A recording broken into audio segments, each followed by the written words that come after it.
Bienvenidos de nuevo, adictos de Shadow. La última vez, nuestro bat caminante en forma humana finalmente salió de la invisibilidad, borró a todo un escuadrón gubernamental como si fueran maps de tutorial, y apareció frente a Sisi como si esto fuera una reunión de negocios, no una masacre. Alice pensó que estaba reclutando a un monstruo. Resultó que, solo invitó al depredador a su gremio. Y antes de entrar de lleno. Feliz año nuevo a todos. Año nuevo, episodio nuevo, y sí, Shadow sigue sin resolver absolutamente nada excepto personas. Pero el episodio de hoy, este es donde los tratos se convierten en trampas, la admiración se transforma en obsesión, y una colaboración amistosa se convierte en una lección que nadie sobrevive a aprender.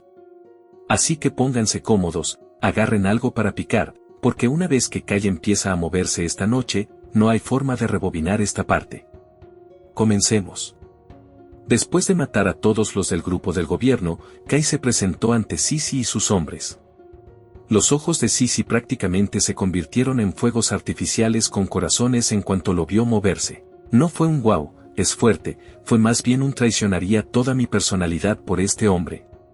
Se sonrojó, tembló, y sus emociones corrieron más rápido que su sentido común, como un niño en Nochebuena. Para ella, no era solo genial.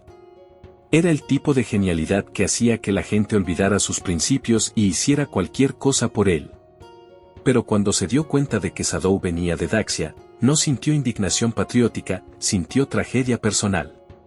Literalmente empezó a llorar, diciendo que era una lástima, como si el universo hubiera colgado una obra maestra en el museo equivocado. Y como su cerebro funcionaba claramente a base de drama y delirio, maldijo a Daxia entera, quejándose de que un país así no merecía a un monstruo tan magnífico. Sus subordinados, mientras tanto, no lloraban, hacían cálculos con las manos temblando. Más de 40.000 de daño. Sin acumulaciones. Sin preparación. Un solo golpe limpio y todo un colapso de ego. Miraron a Kai como si acabaran de ver al número uno del mundo borrar un edificio con un parpadeo. Al instante, corrieron a saludarlo, tropezando con su propio respeto. Y Shadow recompensó ese saludo con 2 cadáveres. Se movió como un trueno, y los 2 hombres cayeron tan rápido que sus cerebros ni siquiera alcanzaron a procesar una queja. Sus cuerpos se disolvieron en orbes de vida, flotando ahí como el cambio suelto más asqueroso del mundo. El rostro de Shadow no cambió. No sonrió. No se burló.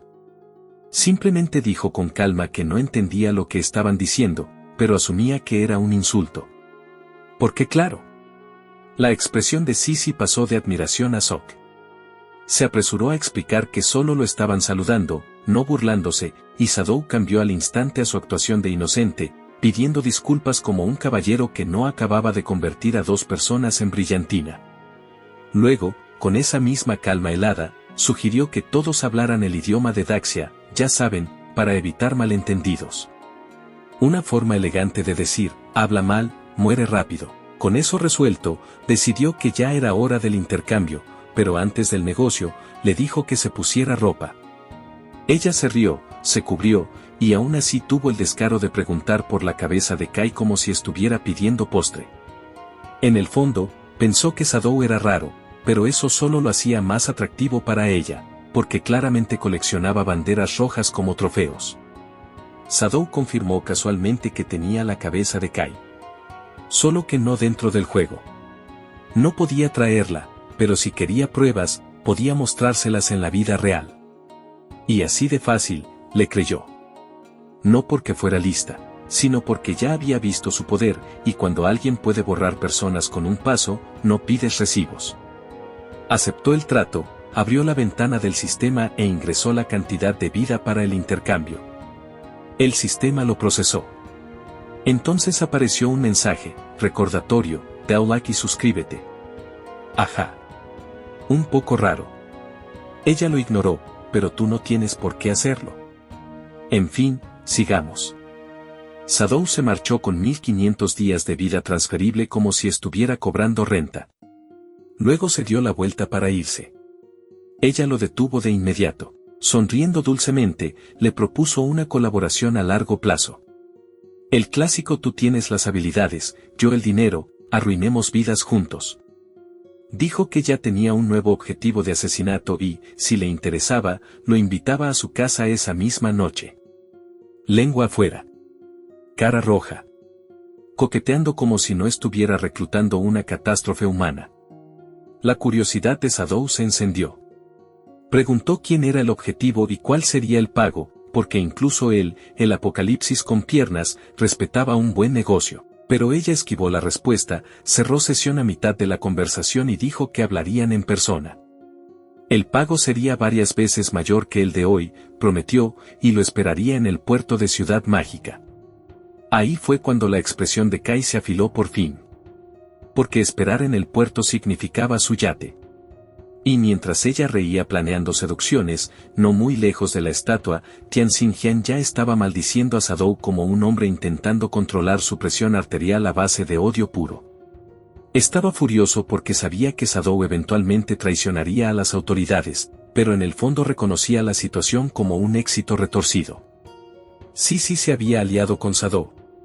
Eso significaba que él podría obtener la recompensa de Sisi. Y creo que todos sabemos cuál será esa recompensa. En fin, gritó que esos oficiales que no paraban de decir que Sadow cooperaba con las autoridades de la ciudad tenían que dar una declaración y explicarlo todo. ¿Por qué si trabajaba con ellos, por qué los estaba matando ahora? Luego ordenó a Lin Ninjue que recolectara vida primero, porque algo grande se avecinaba, y quería recursos listos antes de que el próximo desastre empezara a respirar. Lin Ninjue, la mujer de cabello blanco conocida en el juego como Lluvia Nocturna, asintió en silencio, pero su mente ya se estaba afilando en algo más frío. Si Sadow realmente se había aliado con As de Picas, entonces debía ser eliminado. Aunque significara morir. Aunque significara sacrificarlo todo. Miró su propia mano como midiendo su valor frente a su sombra, y dándose cuenta de que ni siquiera podía ver su silueta antes de que todo terminara. Horas después, la medianoche se tragó la ciudad, y un hombre encapuchado llegó al yate de Sisi. Se presentó como Sadow. Los guardias lo reconocieron al instante, y de pronto el yate dejó de ser un juguete de lujo, se convirtió en una trampa flotante. Le dijeron que lo estaban esperando y lo invitaron a subir, listos para zarpar. Sadow no dijo mucho. Subió. El yate se adentró en el mar, lejos de la ciudad, lejos de testigos, lejos de cualquiera que pudiera gritar lo suficientemente fuerte como para importar. Entonces, como si la noche misma estuviera perfumada, Sisi apareció con vino. Vestido rojo. Sonrisa elegante. Una copa ofrecida como un apretón de manos hecho de veneno. Comentó que era agradable conocerlo por fin, burlándose de que siguiera siendo misterioso en la vida real.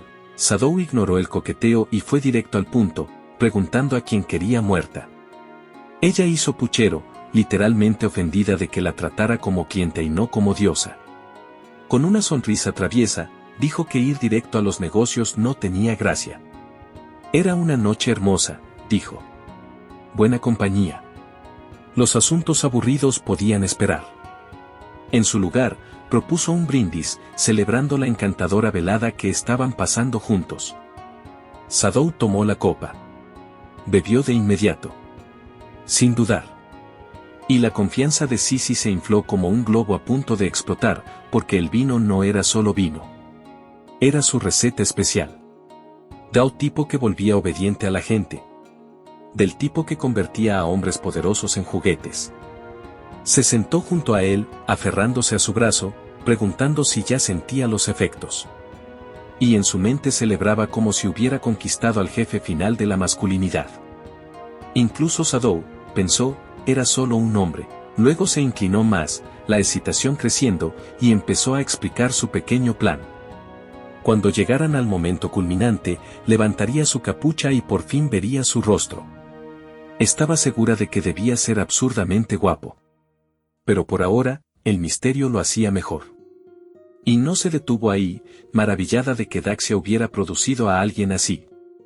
El calor la abrumó, ese mareo donde ego y obsesión se mezclan en algo estúpido.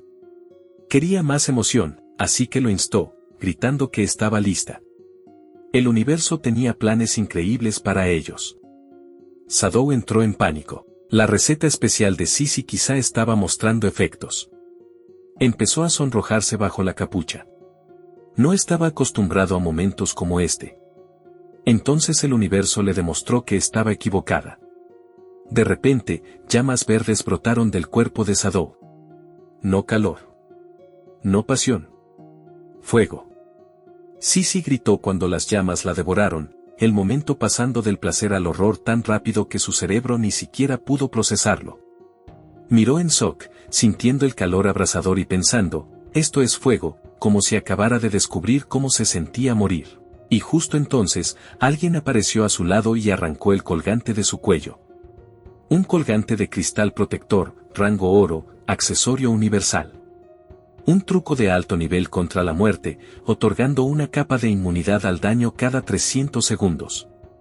Le había salvado la vida. Y la persona que lo sostenía, era Kai. La misma persona que ella había ordenado matar y que creía muerta. Vivo. De pie allí con un aura asfixiante y ojos lo suficientemente afilados como para cortar excusas. La mente de Sisi se colapsó. Sadou lo había matado. Entonces, ¿por qué estaba ahí? Fue entonces cuando Kai decidió explicar lo obvio y reveló por fin la verdad. Solo había una razón, por supuesto, él era Sadou. Sisi retrocedió tambaleándose del hombre encapuchado en el sofá, los ojos abiertos de terror, porque el Sadou con el que había coqueteado no era Sadou en absoluto. Entonces, ¿quién era? Era un seguidor devoto. Un títere invocado.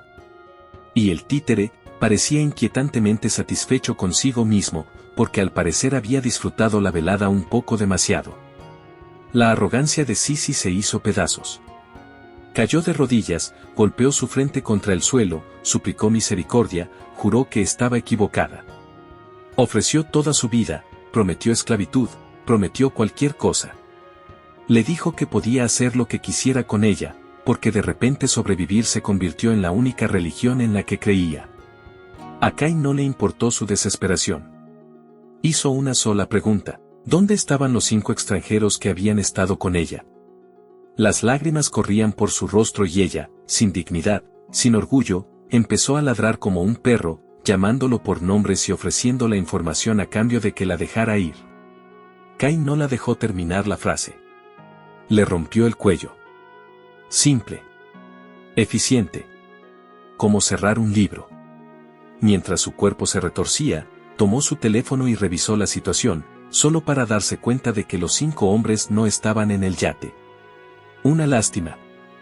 Quería atraparlos a todos de una vez. Aún así, cobró la recompensa, 659 años de vida transferible, y pasó al paso 2. Usó su teléfono para llamar a las autoridades. No muy lejos, lanchas policiales cortaron el agua rumbo al yate. Se había reportado un caso de asesinato a gran escala. Una de las víctimas era la heredera conectada con el presidente del grupo Qian. Y según el informante, los métodos del asesino coincidían casi perfectamente con las habilidades de Sadou. Así que el equipo de investigación se desplegó al instante. Y a bordo iba Tian Xinjiang, furioso como para masticar acero. En sus ojos, Sadou no era solo un criminal, era un justiciero. Un hombre que trataba la ley como opcional.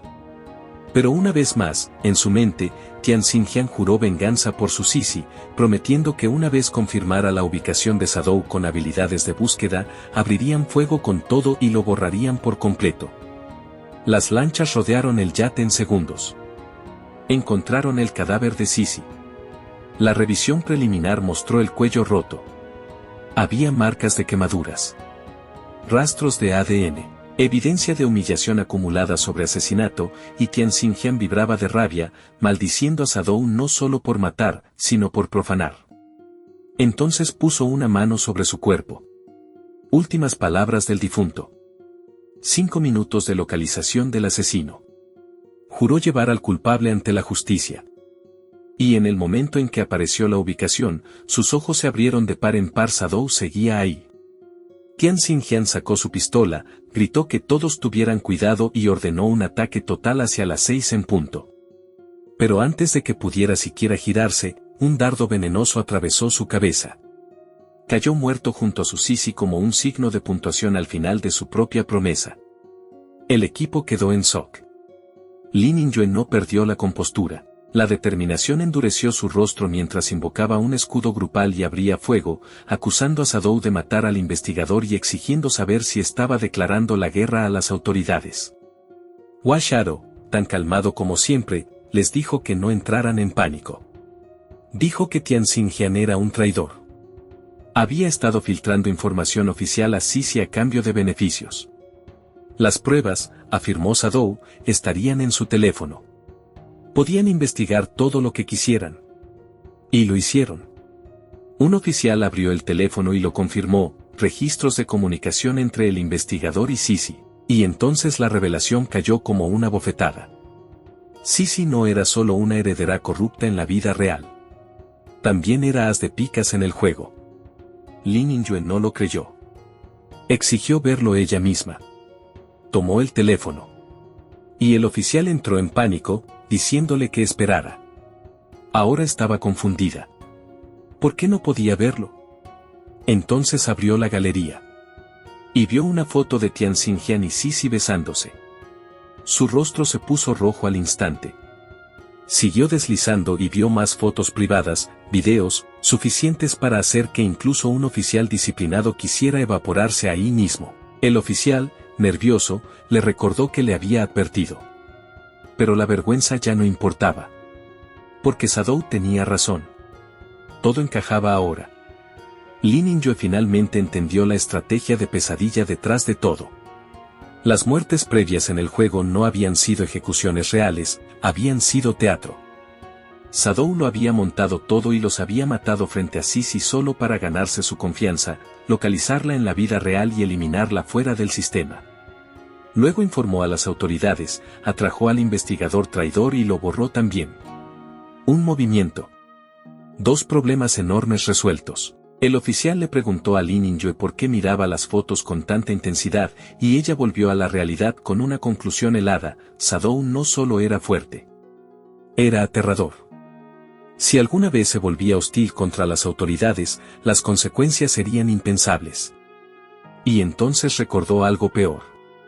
Ella le había disparado antes. Tal vez no le importó. Tal vez no guardaría rencor. Pero tal vez no era algo con lo que quisiera apostar su vida. Así que, con una expresión agradecida, le dio las gracias y se disculpó, y luego se disparó en la pierna. Los soldados entraron en pánico, corriendo para detener la hemorragia, pero ella les dijo que no se preocuparan. Entre lágrimas, explicó que estaba pagando la deuda por haberle disparado a Sadou, rogándole que siguiera cooperando con las autoridades. Un oficial cercano intentó ayudarla a levantarse, insistiendo en que no tenía que llegar tan lejos. Lee Ning-yue no estuvo de acuerdo. Ellos no conocían la personalidad de Sadou, dijo. Mejor prevenir que lamentar. Y desde la invisibilidad, Kai observó todo, reconociendo a Lluvia Nocturna en la vida real. Ese disparo autoinfligido no era debilidad, era supervivencia política. El tipo de cautela despiadada que hacía líderes. Movimiento inteligente, murmuró. Al mismo tiempo, de vuelta en el juego cerca de las ruinas, aparecieron monstruos y un usuario de escudo luchaba mientras gritaba para que Yuna lo curara. Ella alzó su bastón, activó el hechizo de curación. Y curó al monstruo. El monstruo mordió a su aliado.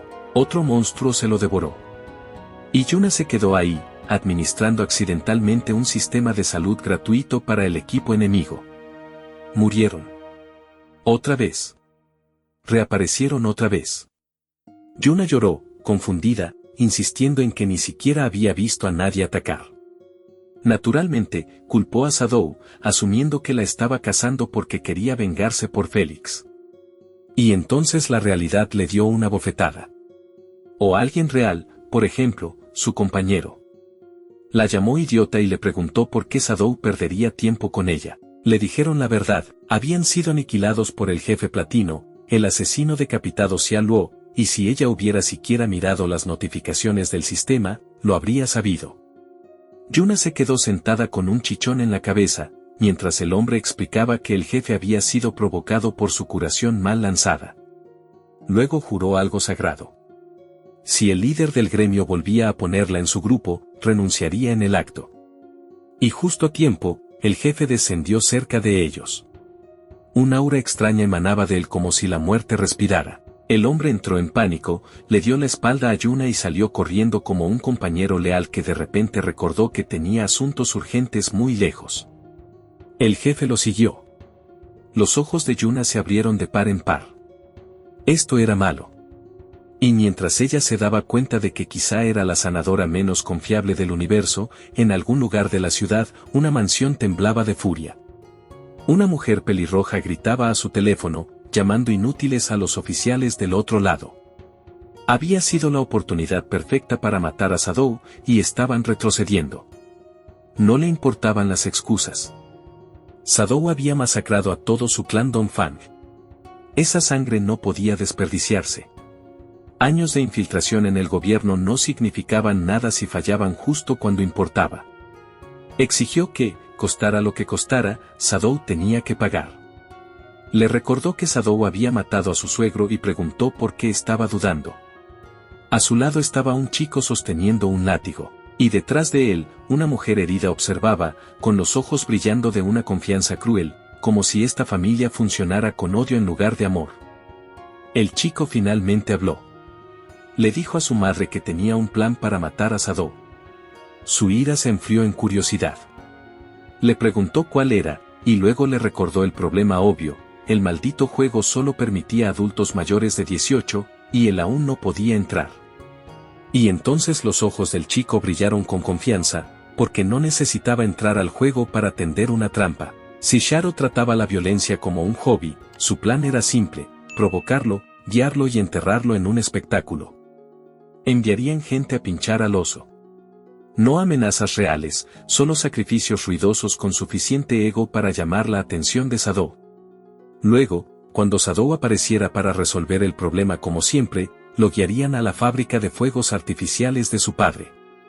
Todo estaría listo, cableado, preparado, como una boda, excepto que la novia sería una explosión y el novio, la muerte. Decenas de miles de fuegos artificiales estallarían a la vez, convirtiendo el cielo en un ataúd arcoíris que grita. Una pira funeraria tan ruidosa que el mundo entero escucharía morir a Sadou, y tan brillante que todos estarían obligados a mirar. ¿Y si fallaba? También lo tenía cubierto, sin rastro, sin pruebas, sin forma de rastrearlos. Un plan de asesinato con botón de cancelar suscripción. La sonrisa de su madre se extendió lentamente, orgullosa de una forma que solo los villanos pueden estarlo. Lo miró como diciendo: «Wow, de verdad criamos un problema». Luego giró la cabeza hacia el teléfono y lanzó un insulto tan preciso que ni necesitó volumen, diciendo que su hijo era más útil que él. El marido no se inmutó. No discutió. Solo le advirtió que mantuviera esto en secreto, porque oficialmente las autoridades aún querían reclutar a Sadou, no asarlo vivo como barbacoa. Y además, su hermano mayor no apoyaría esto. Ni el primero, ni el segundo. Lo llamarían imprudente. Lo llamarían estúpido. Ella lo escuchó. Y luego colgó igual. Porque cuando una mujer así dice «yo me encargo», lo que realmente quiere decir es «voy a convertir esto en el problema de todos». Se acercó al chico, su mirada pasando por la mujer atada cercana como si inspeccionara un juguete roto, y le preguntó por qué seguía negándose a entregar su vida. Su expresión se suavizó en algo casi tímido, y se disculpó tocándose la mejilla, sonrojándose al admitir que había perdido el control por un momento. La había matado accidentalmente, y esa pequeña confesión quedó flotando en el aire como humo, porque para esta familia, matar accidentalmente no venía con culpa. Venía con un encogimiento de hombros incómodo, como derramar jugo en la alfombra. Mientras esa mansión seguía con su pequeña pesadilla acogedora, el maldito juego se estaba convirtiendo en un matadero. En las ruinas de Ciudad Mágica, el jefe que había estado persiguiendo a Yuna y a su compañero ya no perseguía. Llegó. Justo cuando creyeron que escaparían, se movió como un trueno y todas las vidas terminaron antes de que el miedo pudiera convertirse en grito. Un solo corte, muchos cadáveres, silencio instantáneo, luego sus cuerpos se disolvieron en orbes de vida flotando como prueba de que al juego no le importaban los sentimientos de nadie. Los jugadores cercanos reaccionaron de inmediato, señalando, gritando, tratando de averiguar qué clase de monstruo invisible podía borrar personas así. Y como a los cerebros humanos les encanta la explicación más fácil, todos llegaron a la misma conclusión en tiempo récord: Shadow lo hizo. Claro que sí, excepto que el universo no había terminado de humillarlos, porque antes de que alguien pudiera siquiera inhalar otra vez, el jefe atacó de nuevo. Más cuerpos cayeron. Más orbes subieron. Y de repente las ruinas parecían un huerto maldito donde el único fruto era la vida de otras personas. Los jugadores restantes no investigaron. No verificaron. Huyeron. Y mientras corrían, esparcieron la historia como fuego: Shadow se había vuelto loco. Shadow estaba masacrando inocentes. Shadow estaba en todas partes. Mientras tanto, Shadow, alias Kai, estaba haciendo algo completamente distinto. Estaba de pie sobre el mar, silbando como un turista en un crucero escénico, lejos de la ciudad, lejos del drama, y decidió que este era el lugar perfecto para traer un escondite a la realidad. El sistema le preguntó si quería gastar 1.315,2 años de vida para extraer la tierra de purificación única, una estructura subterránea, al mundo real. Exigía una ubicación marcada. Luego emitió la advertencia con ese tono calmado y educado del sistema que básicamente se traduce en: cualquier cosa en el camino será eliminada de la existencia. ¿Confirmar? Kai miró hacia el mar. Confirmado. Un círculo mágico apareció bajo el agua, brillando como si el mundo fuera a abrir la boca. Luego el mar literalmente se partió en dos, como si la realidad misma se apartara por respeto. Y así de fácil, la tierra de purificación única emergió al mundo real, limpia, completa, extraída como un cofre sacado del sótano del universo. Kai observó con expresión serena, porque cuando alguien gasta más de 1000 años de vida como cambio suelto, no aplaude, simplemente sigue adelante. Y con eso hecho, decidió que era hora de buscar el libro divino. Cuando volvió a entrar al juego, Darius lo contactó de inmediato, claramente molesto y también un poco aterrorizado. Alguien había denunciado a Shadow por masacrar jugadores indiscriminadamente, pero Darius ya sabía que no podía ser él, porque Shadow ni siquiera había estado conectado. Así que investigó, y la verdad salió a la luz: no era Shadow. Era un jefe de rango platino, el asesino decapitado Xia Luo. Un nivel de sigilo tan absurdo que nadie podía verla. Y como nadie podía ver al asesino, todos culparon al único tipo famoso por aparecer de la nada. Darius preguntó si Kai podía encargarse. De vuelta en las ruinas, el jefe seguía limpiando el lugar. Orbes de vida por todas partes. Jugadores muriendo tan rápido que ni siquiera podían dejar mensajes de rabia. Anquan se escondía tras los escombros, sudando, porque incluso su antiesigilo de nivel 3 no podía detectarla. La última vez, la Santa de Hierro había quedado opacada por Shadow, y eso aún le molestaba, así que, naturalmente, intentó recuperar orgullo hablando de más, sonriendo con confianza y afirmando que el único problema era que no podía ver al jefe. Si pudiera, la contendría él solo. Incluso dijo que aunque Shadow apareciera, sería impotente contra este asesino decapitado. Shaotu, entrando en pánico como la única persona sensata del grupo, le rogó que bajara la voz para no atraer a la muerte como si fuera una sesión de autógrafos. Luego sugirió moverse a terreno más alto para ver mejor. Anquan empezó a escabullirse y pisó una cáscara de banana. Sí, una cáscara de banana. Resbaló, y justo cuando iba a maldecir a quien la tiró, antes siquiera de terminar la frase, el jefe se movió como un trueno y partió a Shaotu y a otro subordinado en dos. Sus cuerpos se convirtieron en orbes de vida en el mismo latido. Y Anquan, el bocón, sobrevivió únicamente porque su piel lo traicionó en el momento perfecto. Miró en shock, dándose cuenta de que todos los demás habían desaparecido. Pero no los lloró. Agarró un orbe. Porque claro que sí. Luego se dio la vuelta y vio al jefe. Ella levantó el brazo. Y en lugar de miedo, Anquan decidió desafiarla como un hombre audicionando para su propio funeral. Gritó que no tenía miedo. El jefe se preparó para atacar. Así que Anquan rodó. El pánico lo golpeó de inmediato, porque se dio cuenta de que había desperdiciado su esquiva. Y como el miedo hace que la gente haga cardio estúpido, simplemente siguió rodando. Una y otra vez, sin parar, rodeando al jefe como un arbusto rodante humano, esperando el golpe que aún no llegaba. Sus ojos se abrieron con confusión. ¿Por qué no atacaba? ¿Qué estaba esperando? Rodó tanto que se mareó. Luego se detuvo. Y el jefe desapareció. Su visión se nubló. Su cabeza giró. Y justo cuando intentó reorientarse, ella terminó de cargar. Golpe antisigilo. El golpe cayó sobre el mareado Anquan antes de que pudiera rodar otra vez, y en un instante su cuerpo se convirtió en vida, como si el juego estuviera cobrando una deuda. Y mientras el jefe se distraía brevemente con su propia matanza, Shadow emergió. Kai apareció sobre ella como una pesadilla cayendo del techo, y con un verdadero golpe antisigilo, clavó su daga en su espalda con más de 28.000 de daño. Fue tan rápido que ni siquiera tuvo tiempo de girarse, sentirlo o entender que ya había muerto. Kai parpadeó al ver su nombre, Xiaoluo, casi sorprendido, como si no esperara que el juego le enviara algo que hiciera los rumores realidad. Pero en el momento en que cayó, las consecuencias empezaron a expandirse.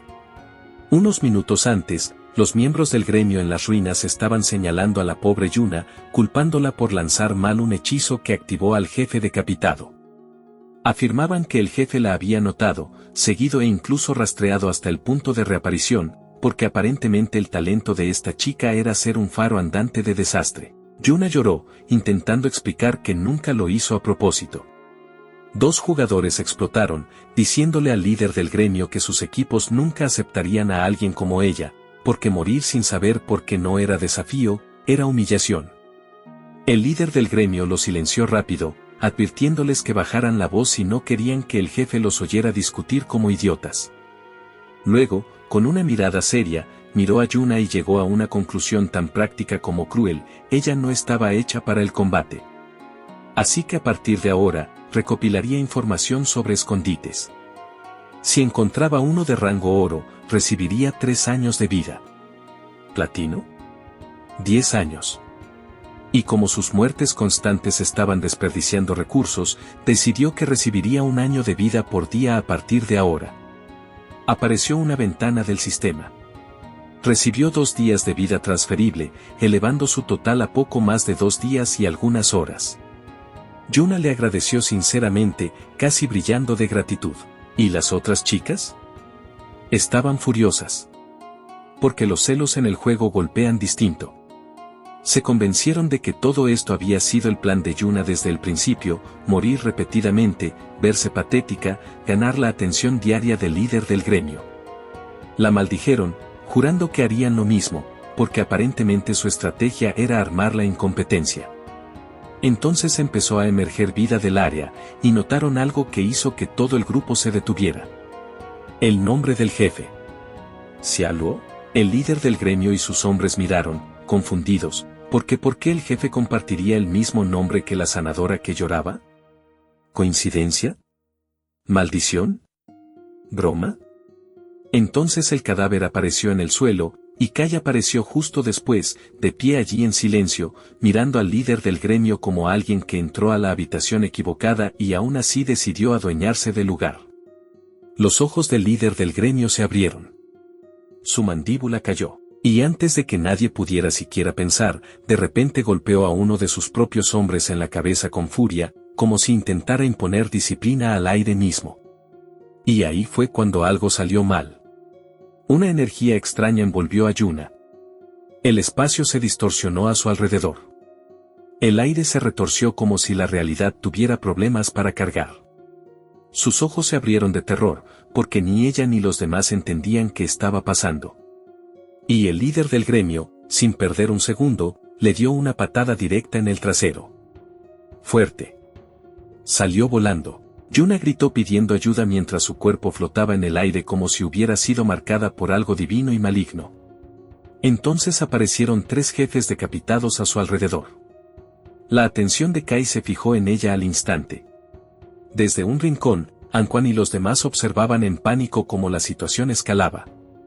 3 jefes, luego 4, luego 5, porque uno fue eliminado al instante por Shadow en el momento en que apareció. Y finalmente entendieron por qué antes parecía que el jefe estaba en todas partes. Había clones. Yuna lloró, desesperada, extendiendo la mano al ver aparecer a Shadow. En su mente, esto era salvación. Le rogó que la salvara, llamándolo hermano Shadow como si no hubiera estado pensando en traicionarlo antes. Esa sola palabra, hermano, encendió los ojos de Kai con rabia. Porque viniendo de ella, la odiaba. Así que antes de que los jefes siquiera pudieran atacar, Kai activó su nuevo desplazamiento sombrío.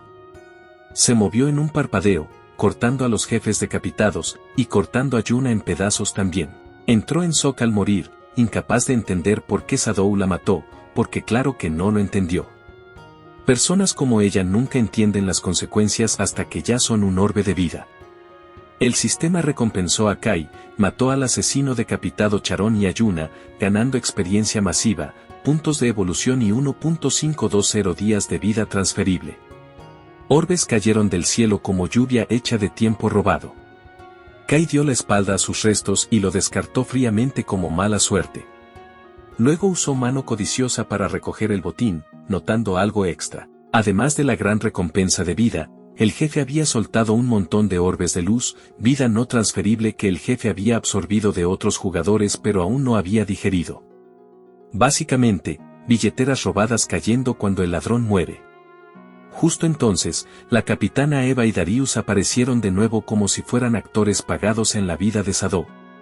Eva lo saludó con una sonrisa, ofreciéndose a comprar los objetos si no los necesitaba, y Kai, calmo como siempre, dijo que habían llegado en el momento perfecto. Conocía otro lugar con botín aún mejor. Si el precio era correcto, los llevaría. Luego le dijo a Darius y a sus hombres que lo siguieran, pero Eva no podía. La sonrisa de Eva se desplomó. Exigió saber por qué. Y Kai lo aclaró sin rodeos, las mujeres no podían ir. Eva se lanzó de inmediato al drama, sonrojándose, posando, mostrando su cuerpo y acusándolo de discriminación. Con tristeza falsa, bromeó diciendo que incluso había planeado seducirlo, pero al parecer no le gustaban las mujeres. Kai le dio un golpecito suave en la cabeza, como regañando a un gato ruidoso, y explicó la razón. Fuera de las ruinas, en la ciudad del norte, había una torre de autoridad divina. Completar el desafío daba recompensas valiosas, pero los NPCs de dentro despreciaban a las mujeres. Si había mujeres presentes, la dificultad aumentaba 10 veces. Eva se dio la vuelta, furiosa, declarando que los NPCs eran basura sexista y jurando que los mataría cuando subiera de nivel. Luego le dijo a Gabriela Ibarra que irían a masacrar algunos mobs en las montañas para desahogarse. Kai invitó al equipo de Darius, y el sistema anunció la invitación al grupo. El subordinado de Darius se puso nervioso, era la primera vez que se unía al gran jefe, pero Darius lo regañó, diciendo que esta era una oportunidad para aprender los movimientos de Shadow. Entonces Shadow se movió. Y al instante se convirtió en una silueta distante. Entraron en pánico, porque parecía que caminaba despacio, pero su velocidad seguía siendo mayor que su sprint. Ni siquiera entendían cómo se suponía que iban a aprender cuando la lección ocurría a 2 kilómetros de distancia. Llegaron a la verdad obvia. Su agilidad era absurda. Mientras ellos luchaban por respirar, Kai revisó su inventario y encontró más de 20 objetos caídos, incluidos 2 perfectos para asesinos. Uno era la hoja ósea del bosque blanco, un arma de rango esmeralda, con poder de ataque absurdo, penetración de armadura y mejoras de estadísticas. Su efecto único duplicaba la velocidad de movimiento tras infligir daño y aumentaba la evasión mientras estaba activo, básicamente una licencia para volverse intocable. Kai empuñó la nueva daga y sus ojos se abrieron de alegría, porque el poder de ataque era casi un 80% mayor que el de su arma anterior. No era solo mejor. Era un nivel completamente nuevo de abuso. El segundo objeto era una habilidad de rango platino, hoja sombría. Un golpe de elemento oscuro condensado para un solo objetivo dentro de 20 metros, daño oscuro extra y capacidad de disipar mejoras hasta rango platino. El tiempo de reutilización ya había sido reducido, y Kai decidió, esto no se quedaría en platino. La evolucionó, quemando puntos de evolución, la empujó por rangos como si estuviera haciendo speedrun del poder, platino a esmeralda a diamante a épico, hasta llegar finalmente a legendario. El daño oscuro extra se disparó, el efecto de disipación se actualizó a mejoras legendarias y el enfriamiento se redujo aún más. Luego apareció el nuevo efecto legendario, golpear un punto débil reembolsa 3 segundos de enfriamiento. Kai sostuvo la habilidad mejorada y entendió lo que significaba. Si golpeaba puntos débiles de forma consistente, el enfriamiento efectivo se reduciría casi a nada. Una habilidad que podía lanzar una y otra vez, como una ametralladora hecha de sombras. Sintió auténtica alegría.